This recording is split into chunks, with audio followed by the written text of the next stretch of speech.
Senhoras, senhores, jovens, é com muita alegria que nós nos encontramos nesta manhã.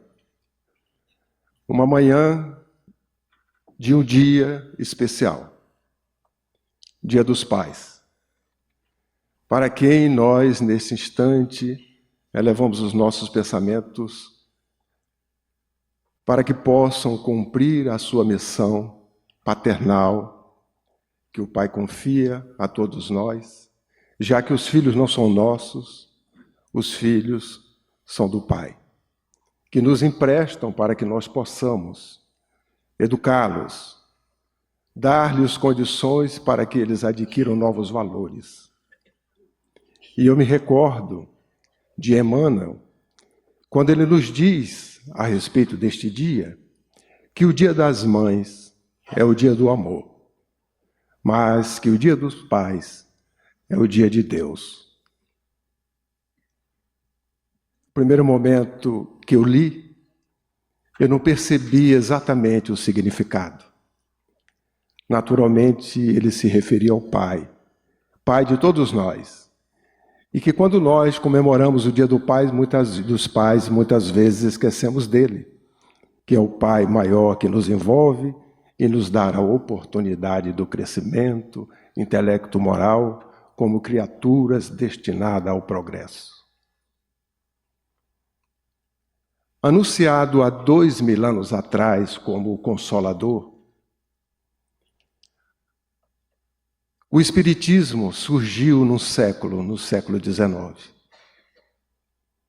E ele surgiu como se fora um sol no amanhecer de uma nova era, trazendo ideias novas, compatível com o desenvolvimento da ciência à época e também com o pensamento contemporâneo. Chega, trazendo-nos uma ideia nova, revolucionária, já que aquela época, no Báratro do século XIX, aonde se observava o materialismo, chegando ao ápice, explicando tudo como se fosse matéria, as portas dos túmulos, podemos dizer assim, se abriram. E os imortais falaram, trazendo para nós informações novas. Informações que, à época, se estivéssemos nos dias de hoje, diríamos que seria a rede social maior que a humanidade jamais havia conhecido. Porque nos dias de hoje, quando nós vamos viajar, utilizando-nos dos recursos que a tecnologia está à nossa disposição, coloca à nossa disposição, nós acompanhamos aqueles que já fizeram as viagens anteriormente, aqueles que tiveram a oportunidade de ir aos locais antes de nós, que desejamos também lá estar, e colocam nas redes sociais as informações mais preciosas, facilitando a vida daqueles que vêm após. Assim nós fazemos hoje.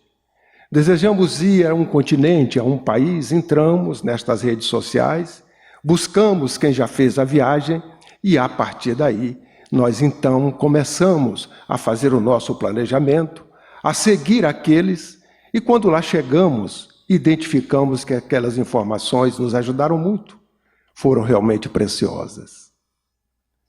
Naquele século XIX, quando a humanidade estava pensando só na matéria, no materialismo, explicando as coisas, explicando as perguntas, somente com a visão restrita da matéria, surge a doutrina espírita de uma forma muito burlesca, com as mesas girantes, despertando a atenção daqueles que ali se encontravam apenas com o desejo de curiosidade, porque estas mesas girantes serviam nos palcos dos teatros, dos anfiteatros, como observações sobrenaturais, que alguém observava, olhava, satisfazia a sua curiosidade. Até algumas perguntas foram feitas, mas parecia que aqueles fenômenos aguardava a presença de pessoas mais sérias, de pesquisadores da verdade, para que pudessem, através dela, descobrir um mundo novo, que até então, para a humanidade, não era conhecido, apesar de a relação entre o mundo espiritual e o mundo material sempre ter existido entre nós, desde o primeiro momento que a criatura se encontra na dimensão material.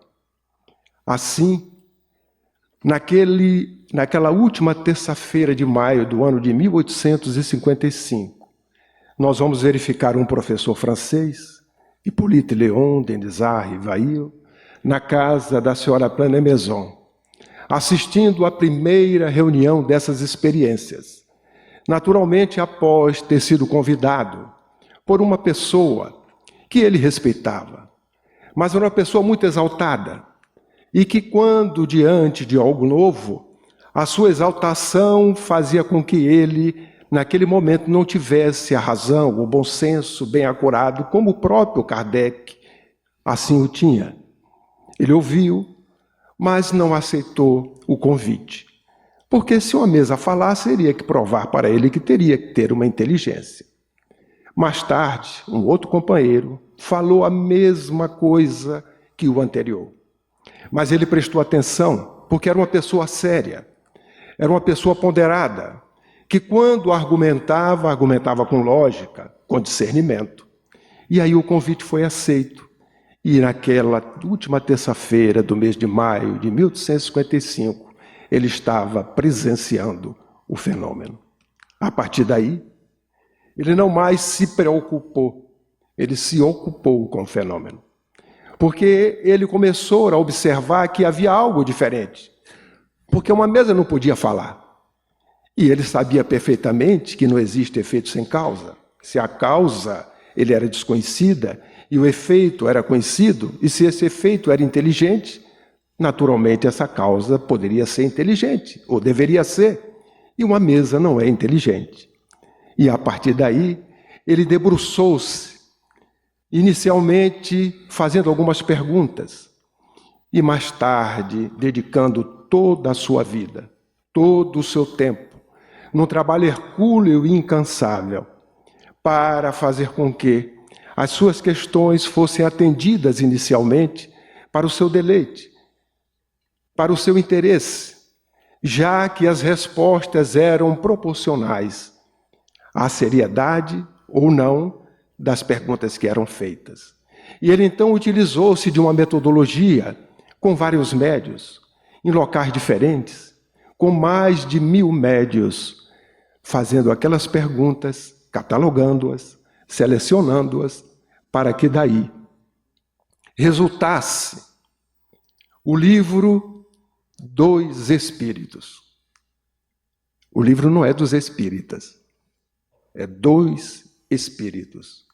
Porque foram os imortais que vieram trazer estas informações. Foram eles que, naquela rede social que nós nos referimos no início, vieram dizer como é a vida, a verdadeira vida, a vida espiritual. Até então, um grande momento na humanidade, porque pensava-se que tudo era matéria. E a partir daquele instante, os Espíritos vieram revelar de que nos universos não existe somente matéria, mas existe sim uma trindade. Existem 2 princípios, o princípio material, o princípio espiritual. Mas antes, e acima destes 2, o Pai, o Criador de tudo. E é assim sendo uma revelação nova, porque veio trazer ideias novas, como o Cristo havia prometido, que mandaria um Consolador para explicar tudo aquilo que ele não poderia dizer naquela época, mas que ele iria pedir ao Pai para que esse Paracleto chegasse consolando e mostrando à humanidade aquilo que era necessário para o seu progresso. Justamente no momento em que a humanidade estava num abismo, se assim podemos dizer, voltando todas as explicações para um único ponto, que era o materialismo. as explicações a respeito do princípio material, esquecendo-se do outro princípio, já que no universo estes são os dois princípios que existem e que fazem com que o progresso e as criaturas possam atender às leis do Pai que estão aí para nos fazer felizes. A partir deste momento, Kardec, com seu bom senso, ele estrutura esta obra, colocando-a em 4 partes, naturalmente com uma introdução feita por ele, e quem a lê observa, como falou Camilo Flammarion, o bom senso encarnado, aonde ele disserta, colocando o seu pensamento lógico, conduzindo-nos naquela introdução a uma compreensão sintética daquilo que é realmente a doutrina espírita. O prolegômenos, que é a parte seguinte, nós vamos encontrar ali o Espírito de Verdade, como assinando todos eles, aqueles que ajudaram Kardec neste trabalho no plano espiritual. E depois inicia a primeira parte das 4 partes. Na primeira parte nós vamos observar, porque Kardec, naquele instante, quando alguém pergunta o que é o Espiritismo, e quando ele mesmo explica o que é o Espiritismo, ele nos diz de que o Espiritismo é uma ciência nova. É uma ciência nova que, ao mesmo tempo, é uma ciência de observação e é uma doutrina filosófica. Como ciência prática, ela trata da relação de nós, espíritos encarnados, com os espíritos na dimensão espiritual. Ou seja, trata da relação entre os espíritos. Mas como doutrina filosófica, ela também consiste nas consequências morais de todas estas relações da ira advindas. Na realidade, ele nos explica que é uma ciência nova que trata da natureza, trata da origem e trata da destinação dos espíritos, o que a humanidade ainda não tinha despertado, porque a ciência, até então conhecida, por tratar do princípio material, ela é finita. Ela não avança além daquilo que a matéria lhe propicia. Já esta ciência, ela ultrapassa estas barreiras, se utiliza da ciência que trata do princípio material como apoio para explicar esta relação entre os espíritos nas dimensões em que se encontram. É uma era nova para a humanidade. E quando ele estrutura o livro dos Espíritos, ele coloca na parte primeira as causas primárias, aonde ele fala e traz revelações novas, primeiramente sobre Deus, numa pergunta que talvez, se fizéssemos, faríamos com a concepção que fomos conduzidos ao longo dos milênios do Deus antropomórfico. E talvez perguntaríamos quem é Deus. Mas ele, como um pesquisador, um homem sábio, um missionário, não leva para nenhum dos lados, mas apenas pergunta indistintamente: que é Deus?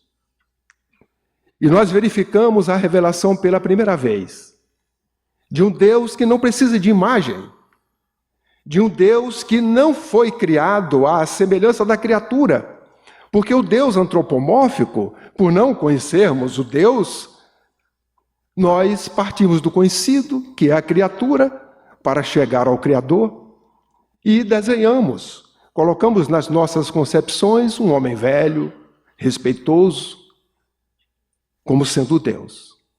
Mas aí nós observamos, é a causa primeira, é a inteligência suprema.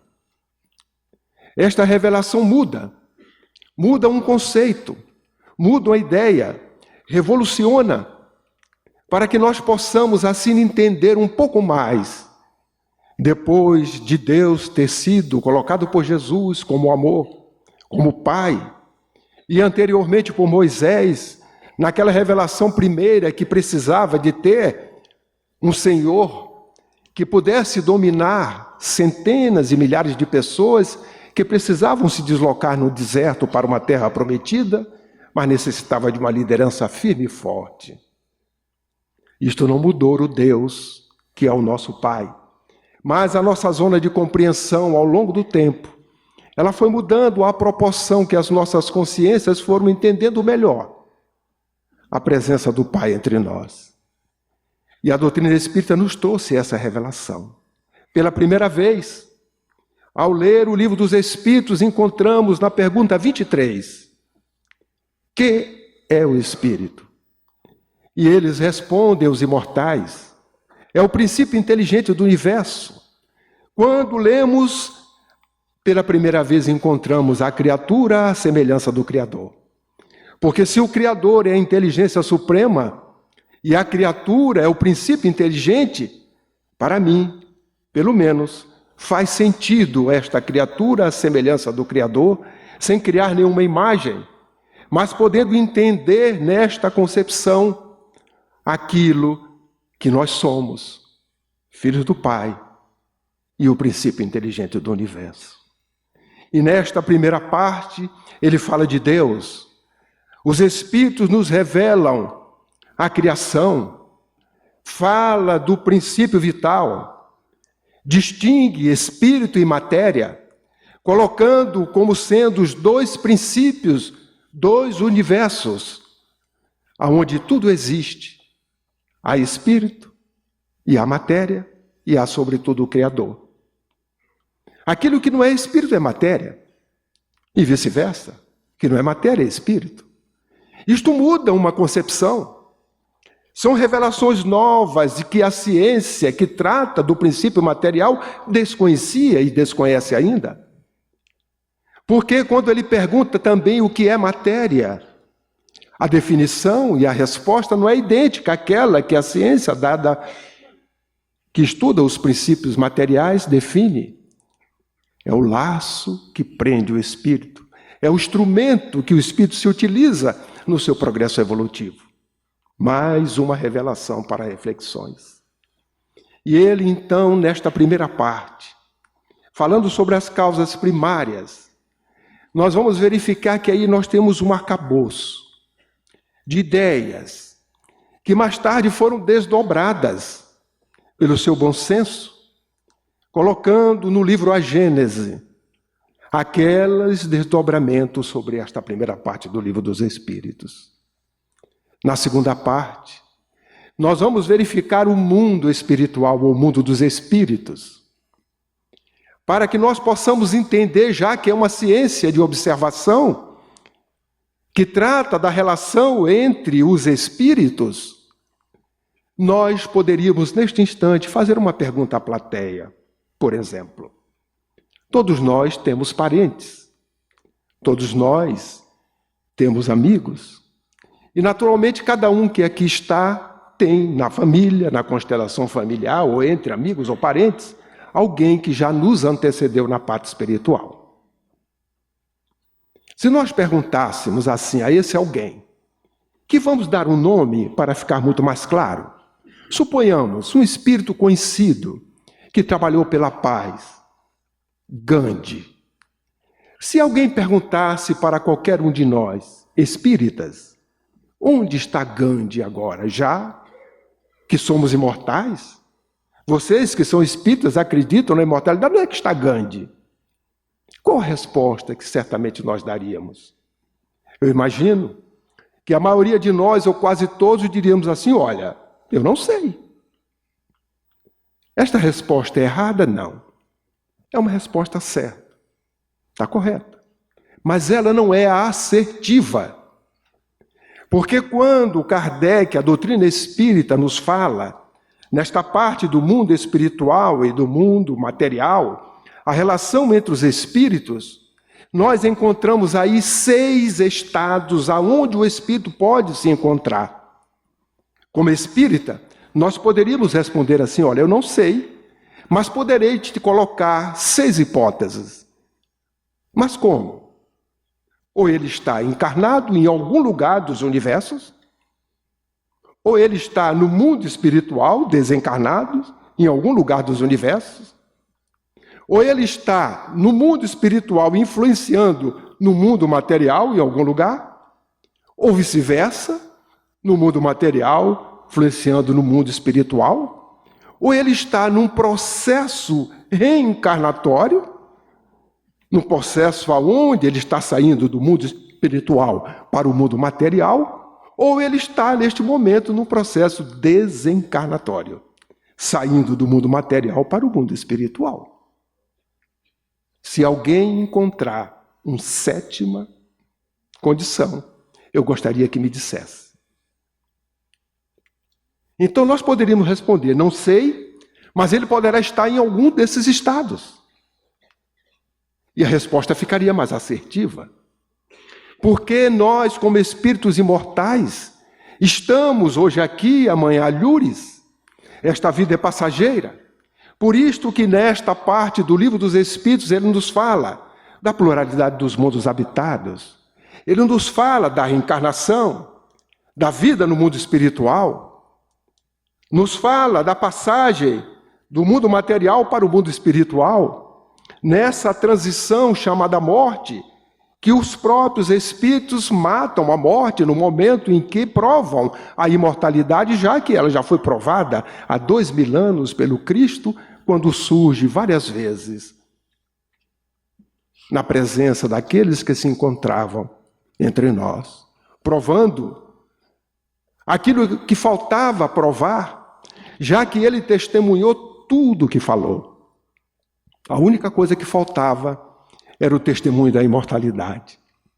E como previa as Escrituras, ele surgiu no 3º dia a Madalena, depois na estrada de Emaús, aos discípulos, algumas vezes, culminando com os 500 da Galileia, mas também sem esquecermos aquela estrada de Damasco, aonde o maior perseguidor em pleno meio-dia, diante daquela luz, diferente da luz solar, questiona: Saulo, por que me persegues?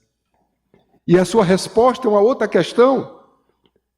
Um homem que era o maior perseguidor, num simples evento de alguns minutos ou segundos, aonde ele percebe a presença do Cristo que fala na sua intimidade consciencial.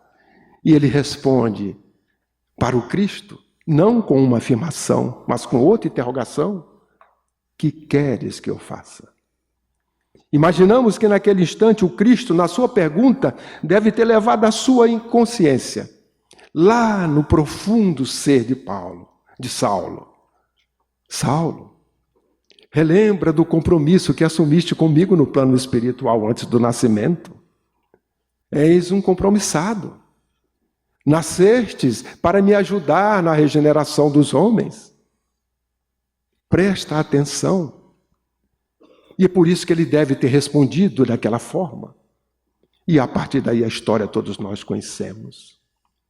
É a doutrina espírita que surge, trazendo ideias novas, em cada capítulo que foi desdobrado em outros livros.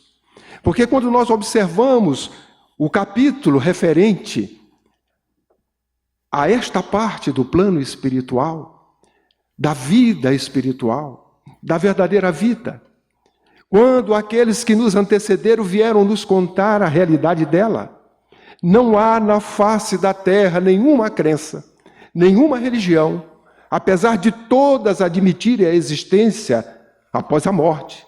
Porque se assim não fora, não fazíamos missa de 7, 10, 30, 40 dias ou de um ano.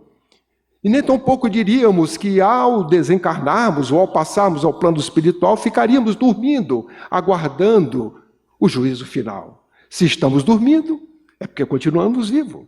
Se estamos fazendo missa, é porque estamos evocando o nome de alguém que continua vivo. E assim, qualquer religião, todas elas, explicando a sua maneira, admitem a imortalidade.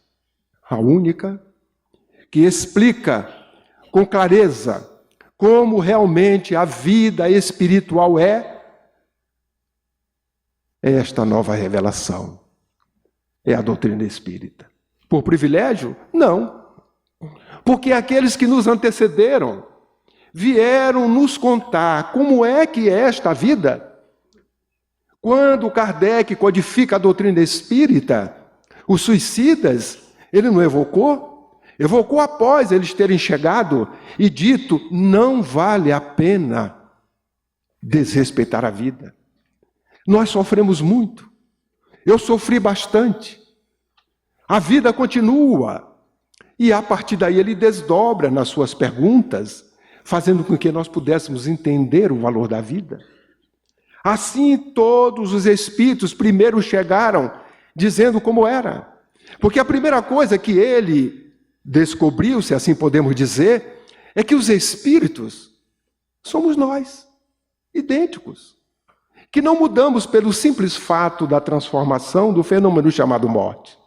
Continuamos os mesmos no plano espiritual. E é natural que com o tempo, com o desejo, com a vontade, com as oportunidades que são dadas, nós iremos progredir. E naturalmente, com o passar do tempo, as mudanças acontecerão, mas não o simples fato de desencarnar e transformar-se em santo ou ao contrário de santo. E assim a doutrina espírita vem nos esclarecer esta vida espiritual como realmente ela é. Fazendo com que melhor compreendamos, melhor entendamos estes aspectos para que nós possamos assim viver melhor a vida material. Compreendendo esta relação que existe, a influência que nós poderemos ter pelos nossos atos, pelos nossos pensamentos, na dimensão espiritual, e as influências que a dimensão espiritual poderá exercer sobre nós. Somente que elas só acontecem quando admitidas por aqueles aos quais desejam que assim seja. Porque a lei natural, a lei do magnetismo, todas as ondas afins, naturalmente, elas se afinizam, formam uma malha. E se nós desejamos ser influenciados pelos espíritos, é natural que a escolha é feita por nós. Se nós sabemos que aqueles que pautam a sua vida no bem, ele será influenciado por aqueles que pautam a vida no bem, é uma escolha que nós fazemos.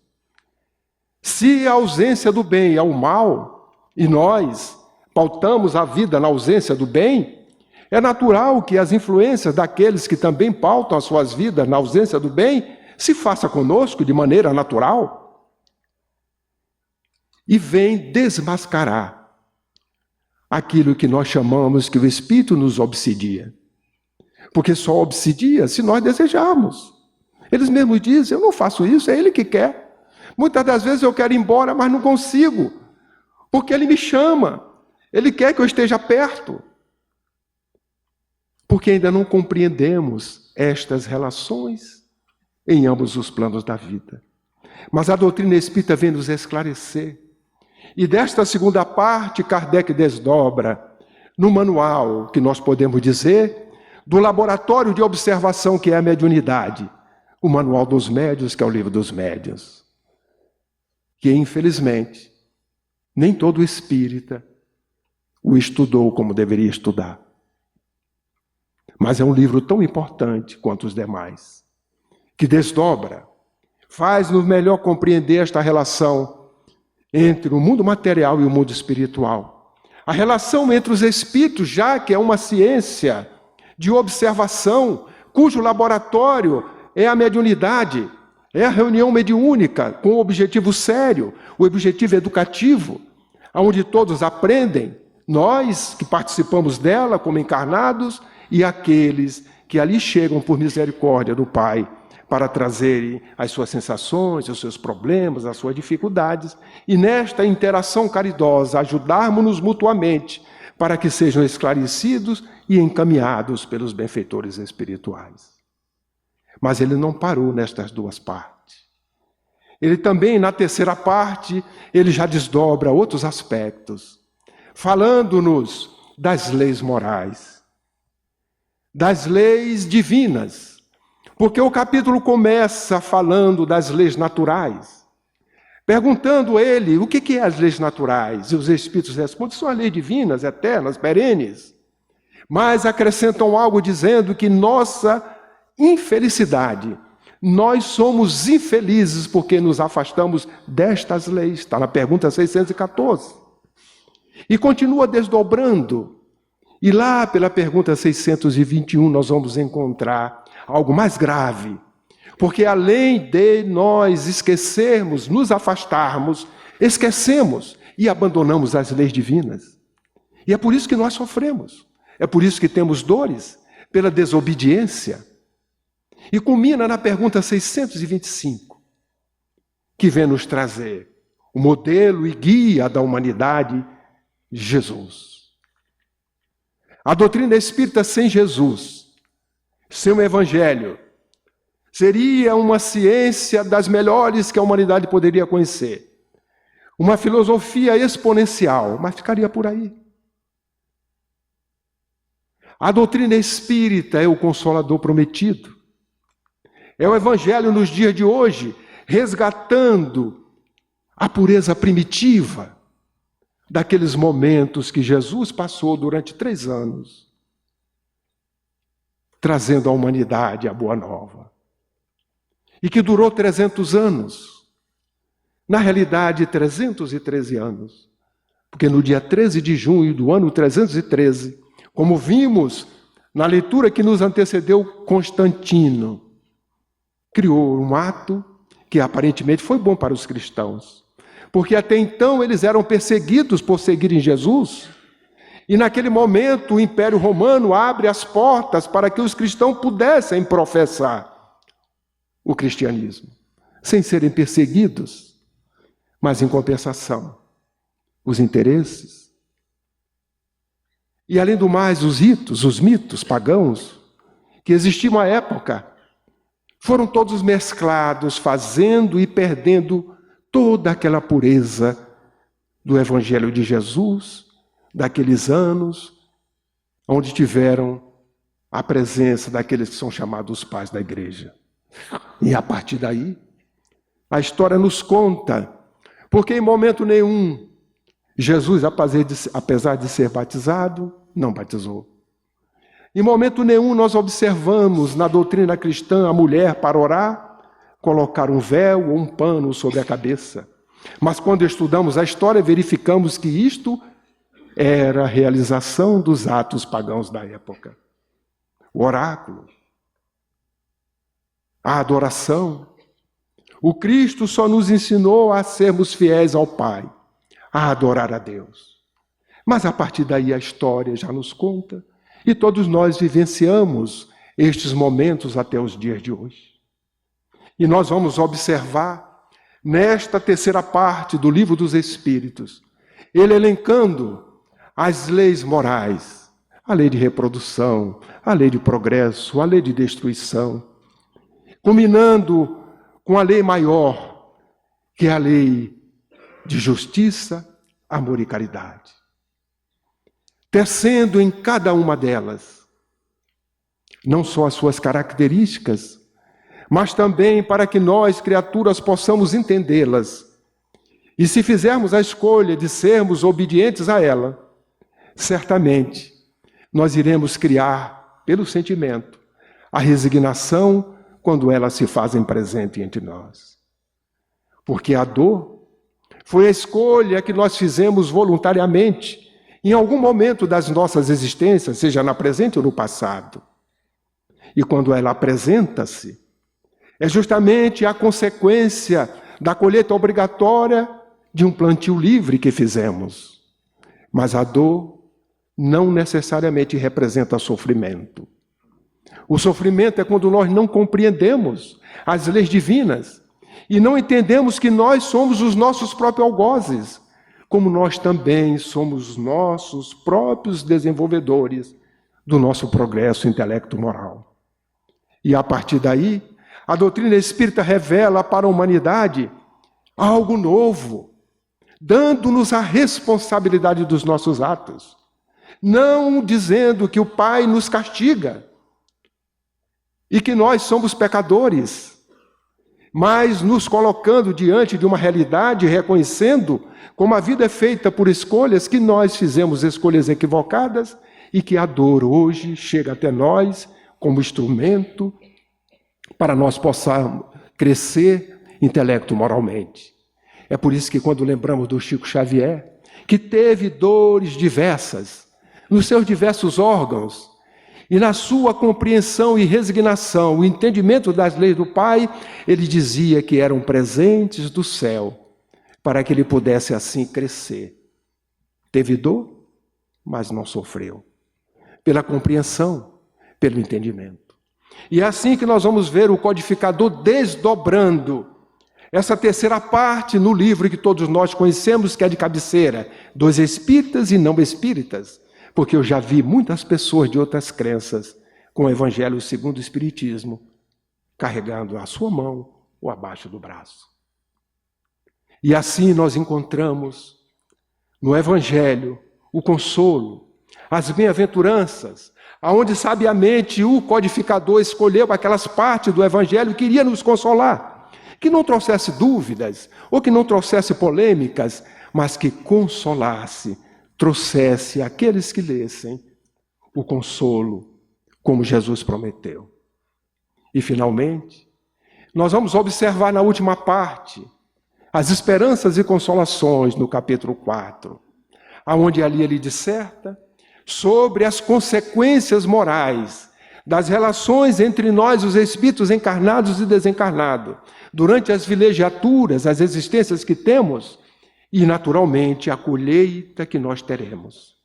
Desdobrando esta última parte no livro que nós sabemos e conhecemos, chamado Céu e Inferno, aonde ali, no capítulo 7, ele nos disserta e nos fala a respeito de como nós resgatamos os crimes, os delitos que nós cometemos perante a lei do Pai.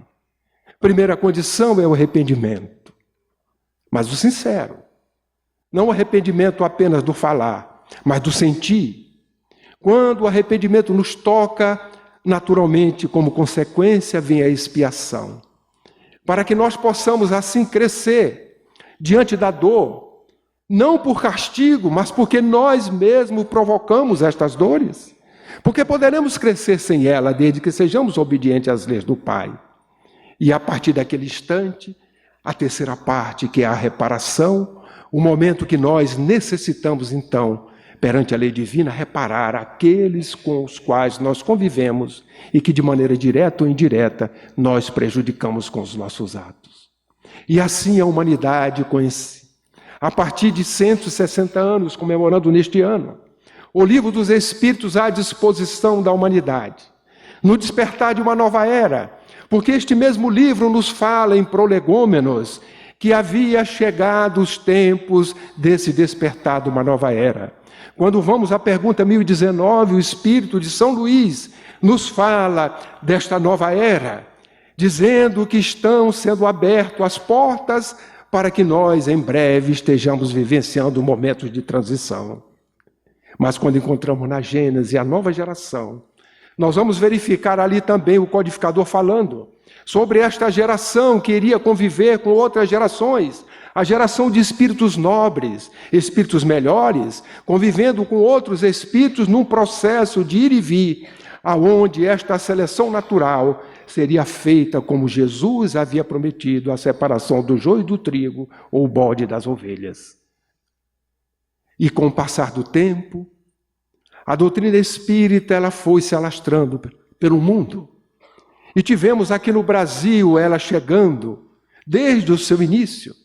E espíritos nobres, através das mediunidades abençoadas, vieram nos trazer informações complementares sobre esse momento de transição, sobre esse momento que nós estamos passando. E o venerando Bezerra vem dizendo há muito tempo que os momentos estão chegando, que nós iremos se aproximar cada vez mais.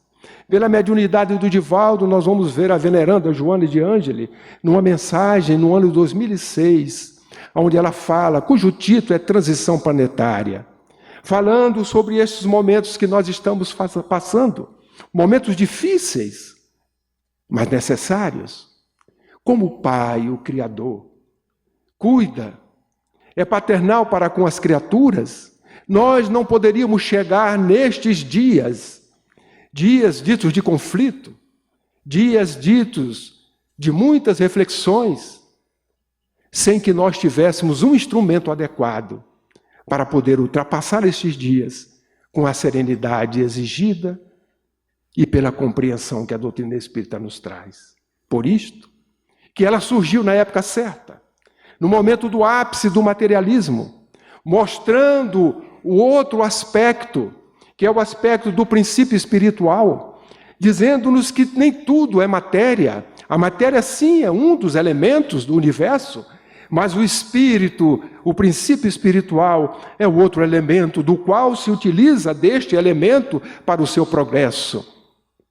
E hoje, nós estamos vivendo os dias ditos de transição, dias difíceis, que para nós espíritas não são surpreendentes, porque já fomos avisados muitas vezes. O próprio Bezerra, em uma das suas mensagens, diz que nós, espíritas, não sejamos aqueles que reclamemos, que não sejamos aqueles que admiremos as consequências ou os fatos que aí estão acontecendo, mas sejamos aqueles, sim, que possamos contribuir com o bem. E o bem, quando nós estudamos o Livro dos Espíritos, nós vamos observar que os imortais disseram, quando Kardec perguntou o que era o bem, e eles disseram que é tudo aquilo conforme as leis divinas. Se nós fizermos, atuarmos, agirmos nas nossas vidas em conformidade com as leis divinas, estaremos praticando o bem. Como não somos capazes ainda, deixamos em alguns instantes de praticar o bem. E toda vez que o bem deixa de ser praticado, surge o mal, que é justamente a sua ausência. Daí o grande desafio que nós passamos nestes momentos desafiadores para todos nós, conviver com o mal, a ausência do bem, sem sintonizar com ele. Este é o grande desafio. Mas é um desafio que exige daquele que já conhece a doutrina espírita o testemunho. Nós estamos, neste momento, vivendo aquele momento que o codificador nos falou lá na conclusão do Livro dos Espíritos, no item 5, quando ele fala das ideias espíritas. Ele diz que as ideias espíritas têm 3 momentos.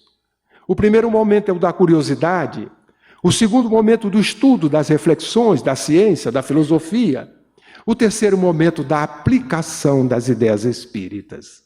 E ele continua dizendo que o primeiro momento já havia passado. Era o da curiosidade, das mesas girantes, do fenômeno mediúnico, que ao observá-los, a curiosidade é morta, porque matou. Vi, entendi, parou por aí.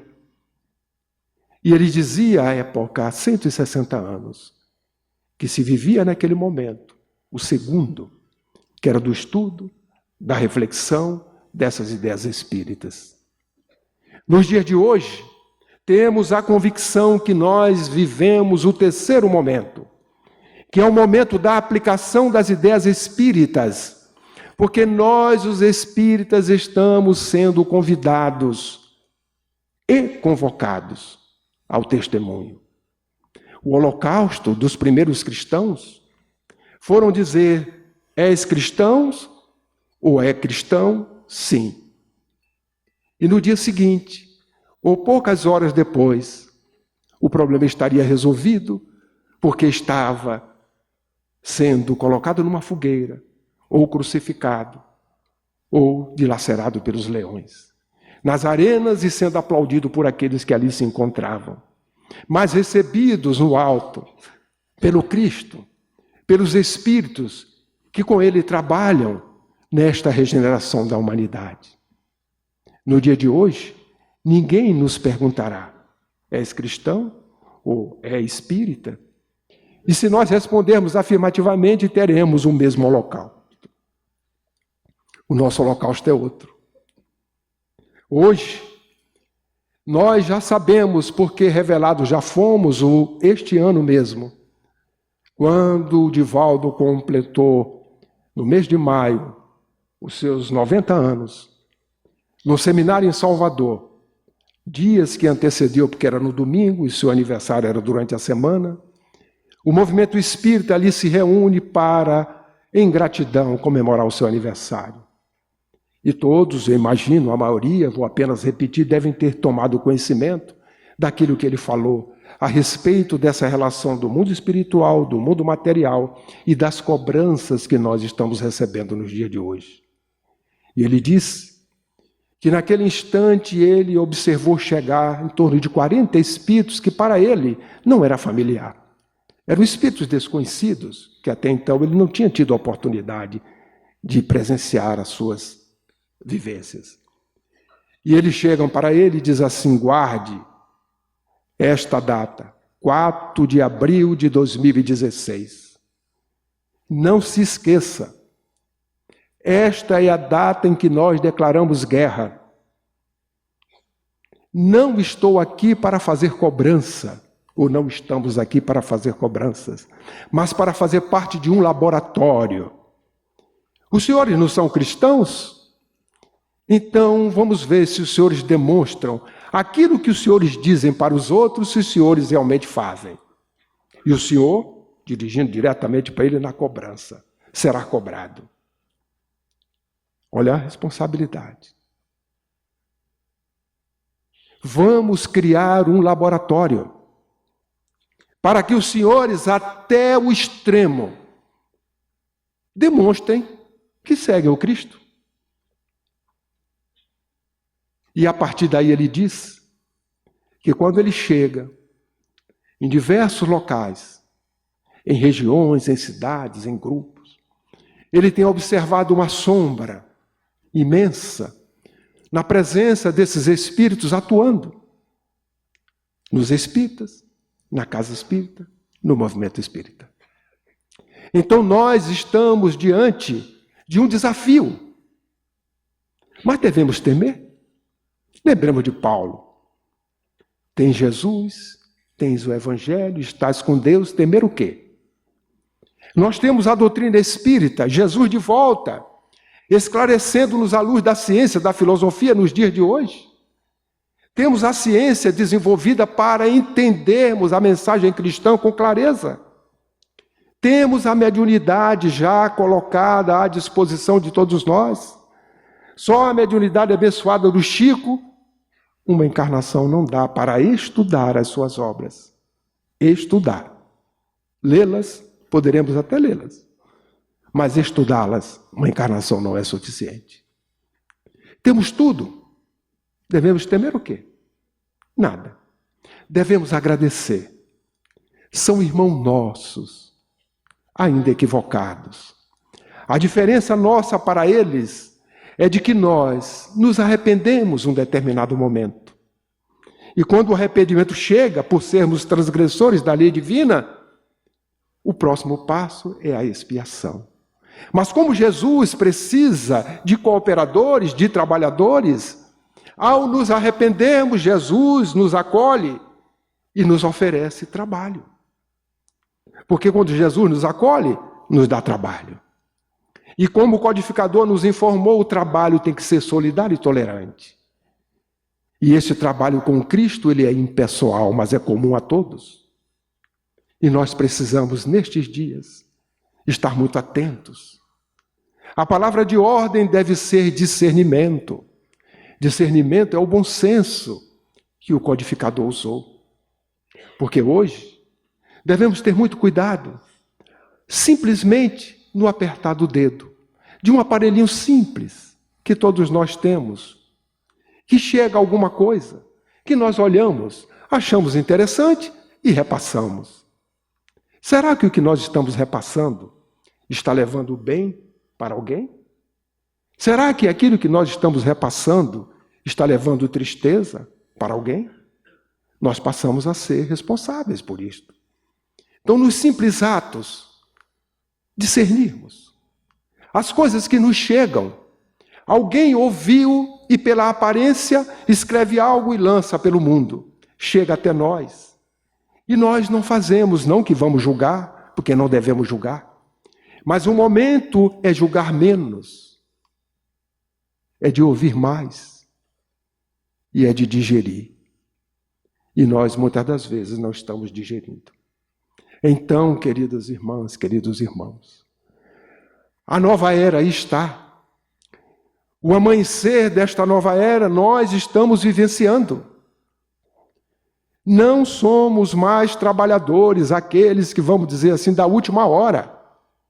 A última hora, ela tem tempo para acabar. Será que nós estamos no início da última hora? No meio? Ou no final? Ou será que ela já acabou? E nós já estamos no início da outra? Porque o amanhecer ainda é escuro.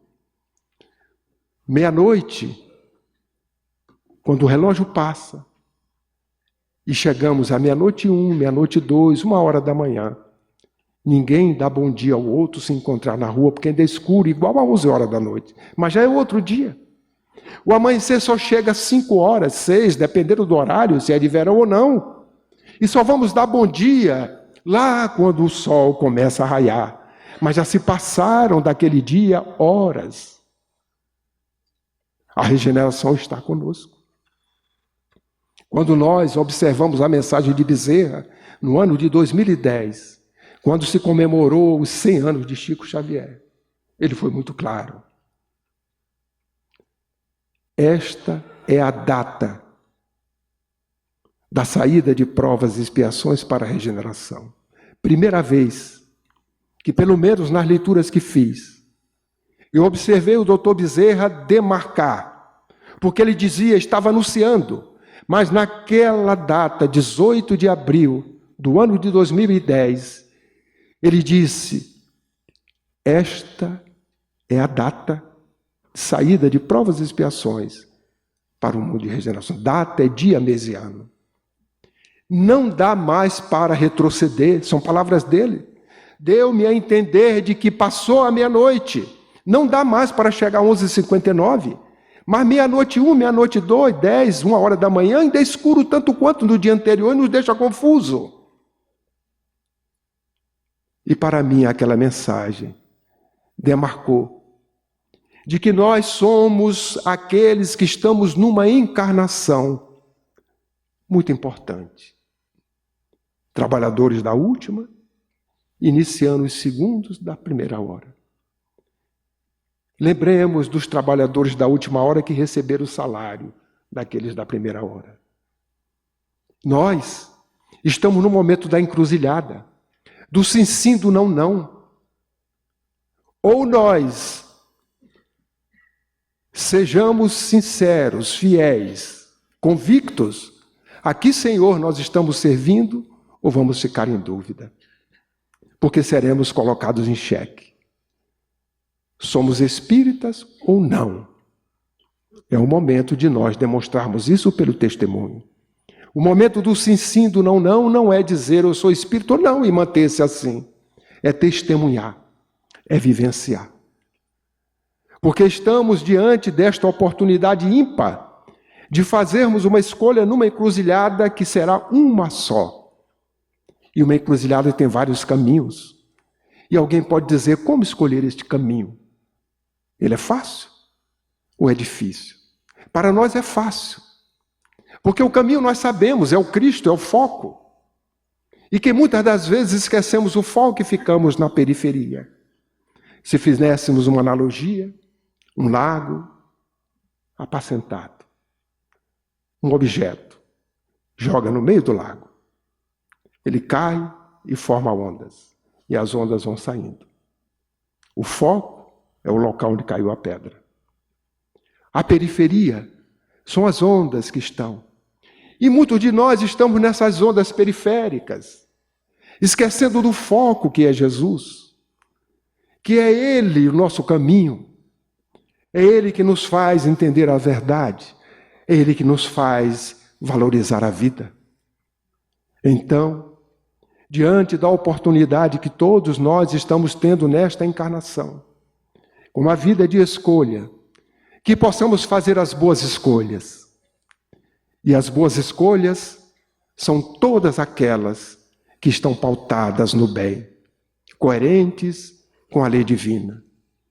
As boas escolhas são aquelas feitas com Jesus, porque Ele teorizou, mas, sobretudo, exemplificou. As leis não são suas, porque as leis são do Pai. Ele veio relembrar-nos destas leis. E se nós 2000 anos depois lembramos de Jesus, é pelo seu testemunho. É pela maneira como ele aplicou essas leis em suas vidas. Por isto nós, os espíritas, estamos vivendo um momento da aplicação destas ideias. A aplicação do Evangelho de Jesus à luz da doutrina espírita, que todos nós hoje já conhecemos e somos dispostos a vivenciá-lo. Que nós possamos refletir sobre estas coisas, para que sejamos felizes diante dessas oportunidades que a humanidade oferece a todo ser humano. E a nós, os espíritas, com esta clareza que temos, certamente, a quem muito é dado, muito será pedido. Se não for pedido muito agora, talvez estejamos sendo preparados neste grande exército do amor, para que o Cristo, nas próximas encarnações, possa escolher o soldado e dizer assim: tiveste uma encarnação na maior universidade do cristianismo, chamada Brasil, que é o coração do mundo, pátria do Evangelho. Agora, já que aprendeste lá, eu desejo que a tua experiência seja feita naquelas plagas que vivestes antes da descoberta do novo mundo, para trazer de volta aquilo que não fizeste à época. E talvez, em futuras encarnações, se merecermos a terra, nós estejamos sendo preparados para nascer nesses outros continentes, aonde a doutrina espírita, a mensagem cristã, não chegou como chega no Brasil. Que nós possamos refletir sobre isto.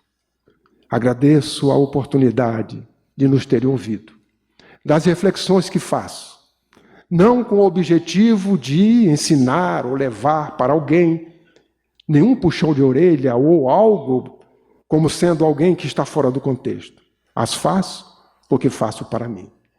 E eu apenas coloco, não como uma exposição de alguém que vem fazer uma palestra, mas que juntos possamos fazer reflexões daquilo que é necessário para melhor vivermos esses instantes que nós estamos passando. Que tenhamos muita paz, que Jesus nos abençoe e que possamos continuar neste clima que ora estamos vivenciando, fazendo com que essas irradiações possam ultrapassar os céus de Campos de Goytacazes.